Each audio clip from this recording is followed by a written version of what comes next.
മുന്നറിയിപ്പില്ലാതെ ജീവനക്കാരെ കൂട്ടമായി പിരിച്ചുവിട്ട കൊച്ചിയിലെ US സ്ഥാപനമായ കോറോ ഹെൽത്ത് നാളെ നടക്കുന്ന സർക്കാർ തല ചർച്ചയിൽ പങ്കെടുക്കില്ല.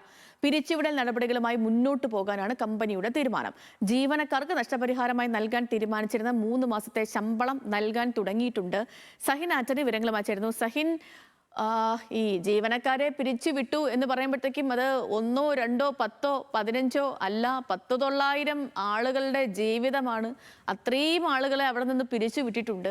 അത് കോമ്പൻസേഷൻ കൊടുക്കുമെന്ന് കമ്പനി പറഞ്ഞുവെങ്കിലും ആദ്യഘട്ടത്തിൽ ജീവനക്കാരും വിശ്വസിച്ചിരുന്നില്ല. കാരണം ഇതിനു മുൻപൊരു പിരിച്ചുവിടൽ ഉണ്ടായ ഘട്ടത്തിൽ ആർക്കും കോമ്പൻസേഷനൊന്നും നൽകിയിരുന്നില്ല. പക്ഷെ ഇപ്പൊ എനിക്ക് തോന്നുന്നു ശമ്പളമൊക്കെ കൊടുത്തു തുടങ്ങിയെന്നല്ലേ. ഇത് എന്തുകൊണ്ടാണ് നാളത്തെ യോഗത്തിൽ കമ്പനി പങ്കെടുക്കാത്തത്? ഒരു വിശദീകരണം എന്തെങ്കിലും വരുന്നുണ്ടോ സഹിൻ?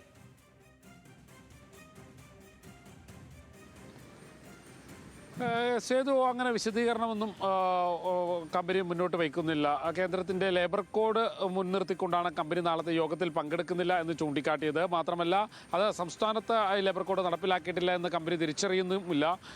കൂടാതെ കമ്പനി ഇപ്പോൾ കഴിഞ്ഞ ദിവസം തന്നെ, കഴിഞ്ഞ വെള്ളിയാഴ്ചയാണ് ഈ ജോലിക്കെത്തുന്ന ആളുകൾ അറിയുന്നത്. അവരെയൊക്കെ പിരിച്ചുവിട്ടു. 800ഓളം ജീവനക്കാരെയാണ് പിരിച്ചുവിട്ടത്. കൊച്ചിയിൽ 600 പേരെയും കോഴിക്കോട് 200 പേരെയും കോറോ ഹെൽത്ത് പിരിച്ചുവിട്ടത്.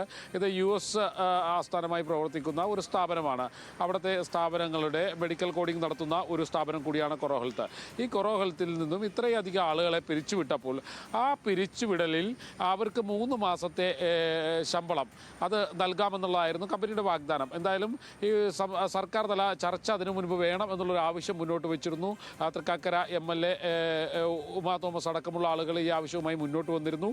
നാളെയാണ് ഉമാ തോമസിൻ്റെയും ഒപ്പം തന്നെ ലേബർ ഡിപ്പാർട്ട്മെൻറ്റിൻ്റെയും കൂടാതെ കമ്പനി അധികൃതരും തമ്മിലുള്ള ഒരു ചർച്ചയ്ക്ക് വഴിയൊരുക്കിയിരുന്നത്. എന്നാൽ കമ്പനി നാളെ ആ ചർച്ചയിൽ പങ്കെടുക്കില്ല എന്നുള്ളതാണ് മനസ്സിലാക്കാൻ കഴിയുന്നത്. കാരണം ജീവനക്കാരുടെ ശമ്പളമൊക്കെ കമ്പനി ഇന്നലെ തന്നെ കൊടുത്തു തുടങ്ങി, നഷ്ടപരിഹാരം കൊടുത്തു തുടങ്ങി.